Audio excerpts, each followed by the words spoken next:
Hello, Hannah Chelsea, the baby maven here, and I'm so pumped to welcome you to today's expert interview. I know that you're just gonna love our guest expert today. She has some fascinating and useful information to share with you. Plus, she's just a super awesome person. So let me tell you a bit about Sofia Fortin before I hand it over to her. Sofia is a Scorpio soul with an obsessive penchant for real talk about love, relationships, and the sexy time.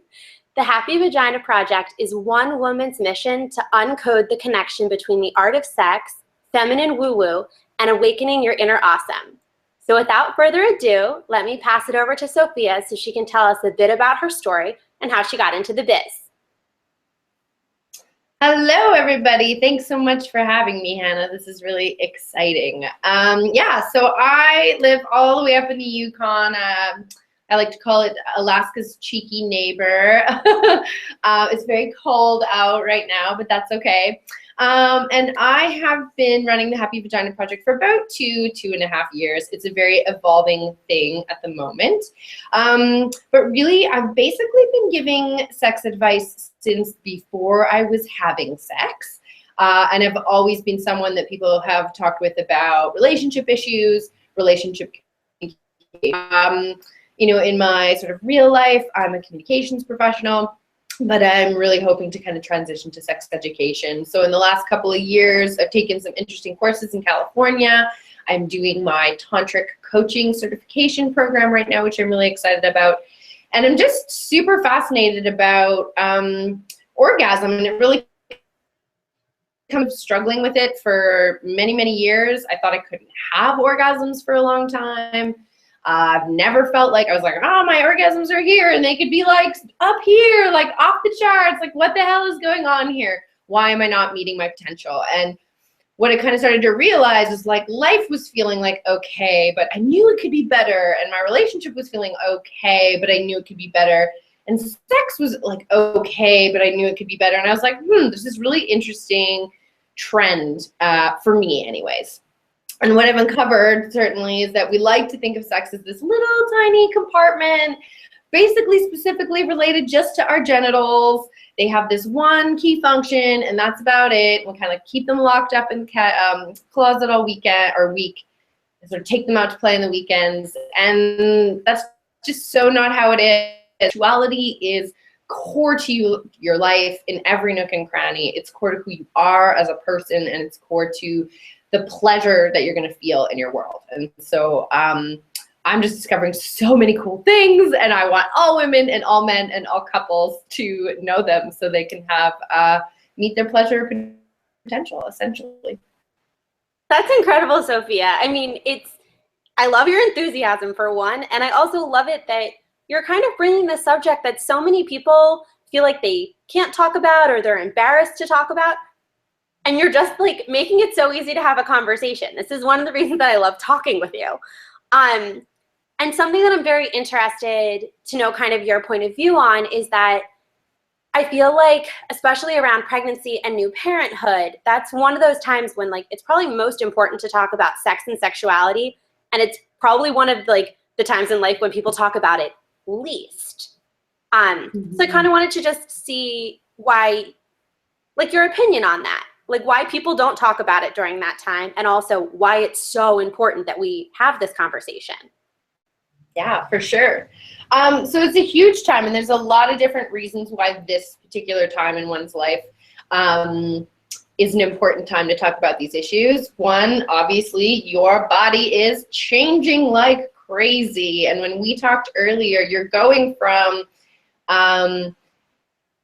your breasts and your vagina and your butt, and like you're going from being this sexual being, especially from being this sexual being who was trying to have a baby and having sex and having a sexy time, to now your body's like, which is doing these super crazy, cool, amazing things, to then being a mama, and like your breasts now serve this very functional role of providing milk, providing life. They might hurt, they might be sore, like there's no sexy time happening there anymore for some people. And your vagina has just gone through, it's done a massive amount of work for you. It's been stretched and contorted, your uterus, your cervix, all of those pieces. they've really performed a new function, and to go back to the original, it's different, right? And so, yeah, the number one piece is like your body is changing like crazy. Number two, obviously, hormonally, you're changing like crazy. And your hormones have a lot to do with how you're feeling as a woman, what your happiness level is, how you're relating to your partner. So being aware of those things is super huge. The other piece is expectation. There is so much expectation. I've talked with women who said, you know, every one of my friends was like super horny during their pregnancy, and my partner just expected that I was going to be this like sex machine. And that was not the case for me. I had absolutely no libido, and it was super hard for them in their relationship and continues to be. Libido is something that really gets affected during this time in really weird ways, like you're producing oxytocin when you're breastfeeding, which is the same bonding hormone that's released in your brain when you're having really good sex. Freudian things come into play where you're having not a sexual relationship with your child, but like the same pleasure hormones and bonding hormones are connecting in your brain. And this can create issues with your partner. And I know my dad had a super honest conversation with me one time. We got like drunk Christmas Eve or something like that. And I was asking about his experience as a father. And he said, you know, like, you're dating this woman and her boobs are yours, like they're your toys that you get to play with her, you know, permission and respect and everything. And then you have this baby, and then like those boobs aren't yours anymore. And like not only like you don't even get to share them, you don't get any access anymore, like at all. And that was really hard to go through. So there's so much subterranean stuff happening, even in terms of gender roles, right? And like how you've been in your relationship previous to this, and now this other, and this, like just such an innate. So that's what happens with sex and sexuality, and we just like to ignore it and pretend it's not there. And my one message is like talking about it makes it better. Always sharing the fact that like you're not feeling yourself, sharing the fact that, you know, one woman, for example, was just struggling with sex and libido after having a kid. She was like, I used to be a boob woman, like he could do anything and I'd have an orgasm from stimulation of my breasts. And now it's just like not happening. And I'm like, okay, well, like your body has changed. You need to stay curious and open to, like, maybe it's your rib cage now that's super easy to stimulate, or maybe you've gone from being cervical to clitoral to, you know, you're going to have all these changes, and we just need to stay so curious and open and communicative with our partners. It's okay to say, hey, you know what, like, boobs aren't doing it for me anymore. Like, maybe we can play a little game and try to find what else is working. So it's a time where you're going through a huge transition and change with your partner. Communication is absolutely essential. That's so true. I mean, and I think that that's something that it's key to all aspects of like your life and your relationship, but it's one of those things that I feel like, especially when it comes to sex and sexuality, that a lot of people are very quiet about it. And especially during such like a big life transition as having a baby, and the mom's body is changing, but also like you were saying, like the gender roles are kind of being like tossed around a little bit, and it can be tough to know exactly like where everybody stands in this brand new phase of life. But yeah, communication is so important. And so are there other things that you would suggest besides staying curious and communication on how like new mamas can stay connected to their partner as they transition through this, or also, and just like maintain a healthy sexuality and relationship? Yeah, so there's lots you can do. I wrote a couple of notes, but I guess the big thing to think about in terms of sexuality, or sort of what I've been realizing, is there's 4 kind of quadrants that it's going to impact. And even then, it's pretty hard to talk about the quadrants. Like, some of the things that we think about belong in more than one quadrant, right? So on the one side, you've got the biology piece, right? So you have a vagina, he has a penis. Your vagina has just been through some pretty traumatic things, especially depending on even if you have the most seamless childbirth ever, like that's still a lot of pressure and change and stretching and stuff happening. And if you aren't that fortunate and you need to get cut or you're torn or you need to get sewn back together and you have some more sort of traumatic experiences, your vagina has been through a lot. So on a biological level, if we're thinking about this notion of blocks to bliss or things that can get in the way of your libido and your intimacy and your desire to have sex with your partner, as well as your enjoyment of that sex, any physical trauma or even emotional trauma, like I had my IUD put in and the woman just kind of like, she was very insensitive and she was measuring the depth of my vagina and like kind of poked me. And it was the most innocuous thing, like and it didn't even hurt that much, but like it really, right? And trauma sexually can even be your parents telling you not to masturbate when you were little, like shaming you. So there's so much we can experience in terms of sexual trauma, I call it. And it sounds so like awful, but it's just emotions that we store in our body that relate to the physical realm, as well as like literally physical things that have happened. So stretching or cutting. So when that has happened to you, you can't really feel your full orgasmic potential. And there's a couple of reasons for that. One, if you're storing emotional trauma or if you're literally having physical trauma, you're either going to be numb to the sensation that's happening, or the sensation's going to feel really painful, or it's going to feel really icky, like irritable. And this is kind of the transition actually that happens. So if you had some trauma when you were younger, you might have places in your vagina that are completely numb, so there's no feeling whatsoever associated with that trauma spot.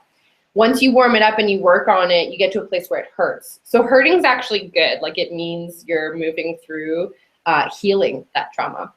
Then you get to a place where you're really irritable and like icky feeling. And it's kind of like when you come in from the cold and your hands have been super freezing and then they hurt and they're like pins and needles. And then they get kind of like feeling and then they're normal. So number one would be just to acknowledge the physicality of what you've just gone through. A pelvic floor therapist, physiotherapist, is every single pregnant woman's best friend.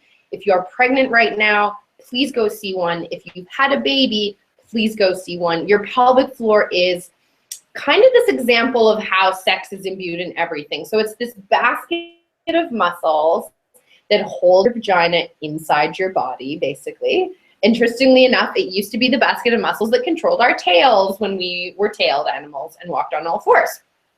And so if it is too tight or too loose, oh, sorry, nope, don't want to do that, decline. If it's too tight or too loose, you're going to have problems with incontinence, right? So when we have babies, we laugh and pee a little bit. You're going to have a really hard time feeling everything that's happening down there sexually. The stronger those muscles are and the more flexible they are, the more you can really experience your orgasmic potential. And then they also actually relate to the pain you can feel in that whole area of your body. So I have really tight IT bands. I have really tight hip flexors. I experience a lot of pain in general in that area. I have a lot of digestive issues because my nervous system, which is related, is all in that zone. And it's all because my pelvic floor is way too tight. It's like holding on all the time. And so it cannot relax. So my muscles are tight. So my orgasms are not as great. So pelvic floor specialist is your friend. And especially if you've had any tearing or scarring. I've definitely heard some pretty harsh stories out there. Like you want to do what you can to heal that up. And this is kind of where the woo-woo part comes in, and sort of what I'm learning in the Tantra, right, is there's definitely, like, if you have physical issues, you want to be seeing a doctor, you want to be seeing a specialist who can work. There's also what we call the somatic, right? And so that's when you store emotions in your body. Just like I've got knots in my shoulder, I can develop non-vaginal tissue in my vaginal muscles. And so you can see a pelvic floor therapist now who can do internal work, and they use these magic wands, which are actually kind of like dildos as well. But this is the weird, like the sexual and the medical, but they go and it's like in a very medical fashion, they're going to give you an internal massage and relax those muscles and bring sensation back and bring healing back. And what happens is you'll often have a huge emotional release. A really common thing for women is often they can't find their G-spot because it's numb, because it's experienced some trauma. And once they get stimulated and once they get to a point where they can experience pleasure there, it's usually the floodgates, because all these emotions that you've been storing just get completely unleashed. It's crazy. But one of the biggest things that you can do is, like, from a woo-woo perspective, is to honor your yoni, your vagina. She just did a massive amount of work for you. You just, like, brought life into this world as the, like, goddess that you are. And that one of the simplest things that you can put one hand on your vagina and take like 21 deep, loving breaths and just be like, thank you, body. Like, thank you, heart. Thank you, vagina. I love you. Thank you. It sounds weird for some, for sure. And I'm definitely learning some stuff in my Tantra course that's like pushing my woo-woo boundaries. But it is so powerful to just get present with your body and to acknowledge your vagina. Like, say hello to her. Have a relationship with her. She's super important to your whole life. Name her. Why not? You know, men's penises are on the outside of their bodies, and so they can have this relationship with them that's so different. Like, we need like all these mirrors and all this equipment to like get down in there and see what's actually happening. But it's important to do that. And I guess that intimacy and that connection with yourself is so important to the intimacy and connection with your partner, right? So if you're feeling weird about having a relationship with your vagina, like, how do you think he's feeling? You know, if you're not really sure when's a good time to start having sex again, if you're not really connected with what's happening down there, like, how is he supposed to know? How is he supposed to know when to start putting the moves on you? How does he know, like, when you're feeling okay, when you're not feeling okay? Communicating those things is so important. Another way to kind of breed intimacy, it's not about the big O. Like, I want everyone to drop the big O and focus on the big P, which is not penis, it's pleasure. So, you know, when we're after this orgasm, this sexual pleasure all the time, the big, big O, we can the tiny little ways that we feel. You can feel emotional pleasure, you can feel spiritual pleasure, you can feel physical pleasure, and you can feel sexual pleasure. And you can, like, I've just been getting present with putting lotion at the end of the night is like one of the most delicious parts of my day, when I actually stop and think about how awesome and pleasurable it is. And especially new moms and dads, like, when you're tired and you're busy and you're not going to have time all the time for these like bigger things, finding the tiniest little moments of pleasure in your day, your libido definitely helps you to stay present and focused and happier, right? And finding, again, even those small ways to please one another, to be there for one another, is really huge. Breathing together, just like sitting and snuggling and taking like 20 deep breaths together, hugely, hugely connective. Our heartbeats match when we sing together and when we breathe together, which is very powerful. I think that was a big long yab on that side, so I'll let you jump in on the next question. No, that was great, Sophia. I loved it. I feel like you gave us some really cool, like, kind of like actionable things that people could do to make sure that they maintain that connection and that they really do kind of honor themselves as well and create a connection not just with their partner, but also like with their vagina. So that, I loved when you said that you should name it, because I was thinking that in that exact moment, that I was like, for a lot of guys, it's like, you know, little John or something. And like, why not have that connection with your own body as a woman? Something that I'm curious to know is, do you get any like typical like pregnancy or new parent questions in general around like sex or sexuality that you could share with us? Because I'm guessing some of our viewers would be wondering it as well. Yeah, for sure. Libido is definitely a big one that we can talk about. And then also this notion of, you know, like when can we have sex again? How do we start having sex again? So as far as I understand, after about 6 weeks, you can start to explore. I think this really varies on the person, on what they've been through, on what their vagina has been through. And I think with all of this, and this is that number one, another one of these really important things is you're going to hear a lot about other people's experiences. You're going to hear a lot about like what's normal, what's not normal. You're going to get some expectations around that. And the biggest thing is like you have to honor yourself and your body and where you're at and your relationship with your partner and where you guys are at as a partnership. And so that's like the number one thing when you're there. In terms of getting started again, I think there's a couple really important things to keep in mind, and I've alluded to them a little bit before. And one of the first ones really is like you have been through so much.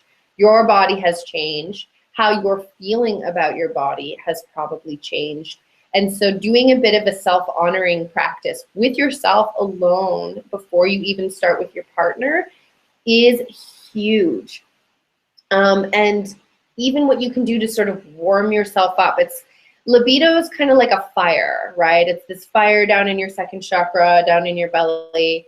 And it's actually really relates to sort of your pleasure. You don't have to think about it as just sexual pleasure. It's just pleasure for life, desire for life, passion for life, for eating the most delicious strawberries in the world, for like laughing your butt off at the best joke. Like all of these things relate to that second chakra.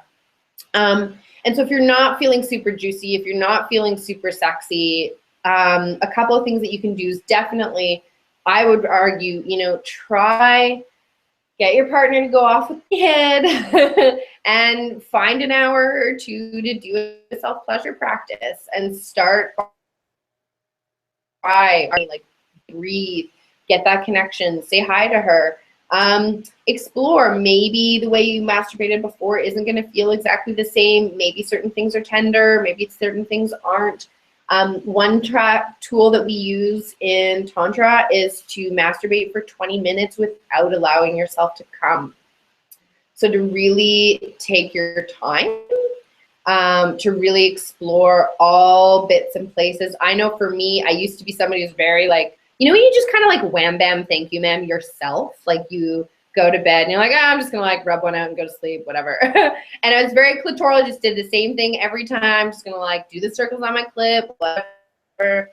And I'm learning all these different like pinchy, tickly, whatever kind of sensations and stuff like that it's so interesting. Even just doing like a nice big circle around your vagina with your whole hand and some nice pressure can feel amazing if you're really present. And the other thing, and women have so much erectile tissue. We have so much erectile tissue. And erectile tissue is like a penis. It's tissue that gets blood flow to it, that engorges, that swells. And so you have your clitoris, but it's got two long legs that kind of go inside your body. And then it's also got these wings that extend inside your body as well. So all of this engorges. If this is your vagina, the perineal tissue at the base here next to your anus is also erectile tissue. So are your labia. And then inside, if you imagine kind of like a tube for your urethra, a tube that goes around it called the urethral sponge, also erectile tissue. So most women, when they're getting stimulated for like 2 to 7 minutes by their partner, you're basically having sex with about a quarter of a hard-on. Like you're really not fully erect, if we want to use a male analogy. So you're like, to expect to have an amazing orgasm, a quarter erect, it's just like ridiculous. And I know even me, like I'm the one who rushes my partner through stimulating me. Like I'm not ready. I know I'm not ready. But there are scary things on the side of like letting you go down it. And like it terrifies me. The vulnerability can totally terrify me. That self-pleasuring session to just go really easy. Just go really slow. Don't make it about having an orgasm. Don't make it about coming. Just make it about like feeling really good for 20 minutes. And I have done this practice myself, and I've had some of the sweetest, just like most gentle, long lasting, like the little orgasms, but like, oh, they've just been so wonderful. And try to go into it without expectation, right? Don't go into it being like, yeah, it's time to get this on. We're going to have some sex. Awesome. And the first time you do it with your partner, the same thing. So once you've done it yourself a few times, you've been able to kind of restoke that fire, rewarm yourself up. You're focusing on pleasure. You've tested out different kinds of stimulation or feeling, even if you play around with the dildo a little bit just to get a sense of how much it might hurt or not hurt, that'll give you a good read. And then with your partner, try to bring that same practice in. So like breathe together, go really slowly. Please invite him to warm you up for a really long time. Gently, gently, gently. Like again, at least 20 minutes. The first experience is going to be a scary one for you. You're going to be expecting pain already, which creates a negative feedback loop. So the more you can do to stay really relaxed and to only move at like baby step, and just ask him to keep checking in. Like, is it okay now? Can I stick my finger inside you?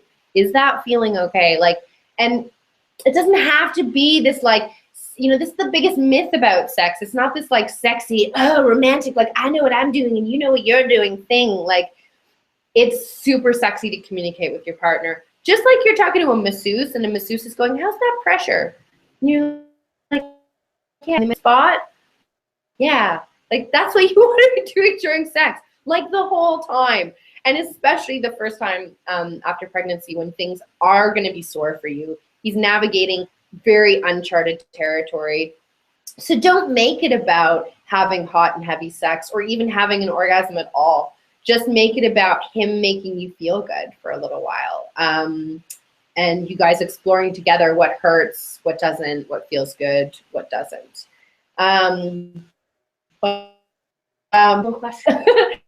So yeah, first time. Yeah, so make it special. Like do it with intention. It's about reconnecting with your partner in a loving way, right? In terms of libido, which is kind of related, and I'm a little bit more familiar with this, is sort of the like, your kids are 4, 5, 6 years old, they're going to daycare, they're going to school, you're getting a little bit of your independence back, you're kind of in a different space. And it's interesting, right? So there's the sexual issue there, which is really linked to maybe not feeling certain about who you are anymore. Like you've been this mother for 4 years, super hardcore, and now you have a little bit of room to step back from that if it's what you want. So just remember that libido it's energy, it's that fire, and you have to pay attention to it and stoke it. But it doesn't have to be sex focused. It's about pleasure again. It's about, you know, lying on the couch and having the most snuggly blanket on yourself and just like tickling your arm and that feeling like the most amazing sensation in the world. And those little things, when you're exhausted, when you're tired, when you're sleep deprived, when you feel chubby and like not like yourself, are going to help you to feel more present, feel more sexy. The other thing is around your body, and again, having a dialogue with it, right? So stopping those negative thoughts. This is kind of a mindfulness practice. Ways to feel sexy. When I slather myself full of the like yummiest body lotion ever after my shower, I just feel so sexy when I do that. And especially if I take the time to literally send love to each part of my body, and especially those I really hate along the way. Hi, belly. I love you. Hi, arms. I love you guys. You're so pretty. And it can feel kind of fake. It can feel kind of weird, but it really is a fake it till you make it proposition. The other thing is focusing on sensuality. And so that is really stepping into the 5 senses. And another thing that you can do on that first time with your partner, right? So is there pleasing music? Are you saying kind things to your partner? Is he saying kind things to you? You could even do a body honoring practice where you lie down naked in front of him and he looks you over and he honors your body and those pieces of your body he but a very, very powerful. If you have questions like, my boobs don't look the way they used to, how does he feel? Or like, my belly's not as flat as it was, how does he feel? One of the biggest eye-openers for me has just been to challenge myself to be vulnerable and express those fears to my partner. And I always get love back, and it's so powerful. And vulnerability is like the pathway to intimacy. Like, you want to feel intimate with your partner, have a real conversation about like what's scaring the shit out of you in your head. And you'll be surprised the answers that you get, you know? So, and then, yeah, are you in a visually pleasing space that's decluttered, that's got nice fabrics? Are you wearing something soft and silky that feels really good? Are there yummy smells in the air? Is there nice music? Is there candlelight, right? All of those things stimulate each of your different senses and go a long way to making your whole body feel alive and bringing back that libido piece, putting you in the mood. And this stuff is all, if you want to read about it at all, Naomi Wolf's got a book called Vagina, A New Biography, which is all about kind of the latest in female sexuality science. And she even proves kind of from a biological level, like, what happens why women need mood lighting, music, all of this thing is to breathe, breathe, breathe. When you're masturbating, when you're playing with your partner, the key is to be present, relaxed, and focused with awareness. And so if your partner's about to penetrate you for the first time, like, you're gonna tense up. You're worried about how it's gonna feel. If you're present and you can notice that, and you can take a deep breath and relax, like, that tensing is what's gonna further contribute to a negative first experience, which is gonna contribute to you not wanting to do it, which is gonna contribute to low libido and then challenges potentially in your relationship. So the more you can do to really breathe and relax your body, super huge. Yeah. I'll leave it there for that. That's awesome, Sophia. I find this just so fascinating. And I know that our viewers are probably going to have more questions and really want to be able to connect with you. So I want to run through just kind of like the quick details so that everybody knows how to find you, connect with you, all that good stuff. So what is the name of your business? Yeah, so my business is called the Happy Vagina Project. What are you all about, like in a sentence or two? I am all about women and couples connecting to their pleasure potential. So, yeah, essentially, it's all about figuring out what the art of sex has to do with your sexual pleasure, but really your pleasure in life, and unlocking the absolute awesome woman that you are. Well, that sounds so good. What's one snippet of advice that you'd like to share? Like, if these pregnant and new moms are going to take like one thing from our interview today, what would you like that to be? So for pregnant moms in particular and new moms, please go see a pelvic floor physiotherapist. Let her tell you where you're at, if there's any exercises that you need to do, and if there's any healing that you need to do. And the other piece would be honor your body, honor your vagina, like, be okay with the fact that it is changing, that you're taking on this new role as a mama, and just connect, send it love, thank it, and be awake to all the different kinds of pleasure that you're going to feel in a day, because it's everywhere all the time, especially if you take the time to notice it. Wonderful. And so finally, how can we find you? Like your website, Facebook group, any other ways to connect? So website is thehappyvaginaproject.com, and Facebook and Twitter links are on there. I do have a Facebook page, and I'm working on a private Facebook group, but I don't have the mechanics down yet. The big thing right now is I do have a newsletter sign up. I'm just in the midst of getting more active, putting together some offers, some videos, things like that. So if people are interested, I would say sign up for the newsletter or get on the Facebook page, and that'll be the best way to stay tuned for what I'm launching. And definitely if you have questions, if you want to chat one-on-one, super open to that. So just send me an email or connect with me on Facebook.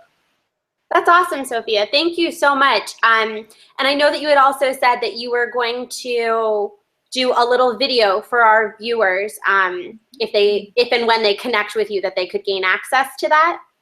Yeah, so if you sign up for the newsletter, I will send you a URL for a self-pleasure practice that you can use either in preparation for the first time that you're going to have sex with your partner again, or just something that you can do anytime as a way to build that libido, build that self-connection, and wake up your relationship with your vagina. So yeah, sign up for the newsletter and then I can send you that video. Awesome. And so viewers, you can get all of Sofia's information in the email. It will have her website and her Facebook group and everything you would need to make sure that you can connect with her. And Sofia, thank you so much for spending time with me today, talking about sex and sexuality for these pregnant moms and new moms. I so enjoyed our conversation. I feel like I would probably be able to talk to you for days about this stuff. You make it so interesting and also just like so palatable. Like it's stuff that needs to be talked about, and I enjoy talking about it with you. So thank you so much, Sofia. Thank you for having me, Hannah. It's amazing. And all right, so viewers, until next time, I hope you have a great day. And this is Hannah, the Baby Maven, signing off.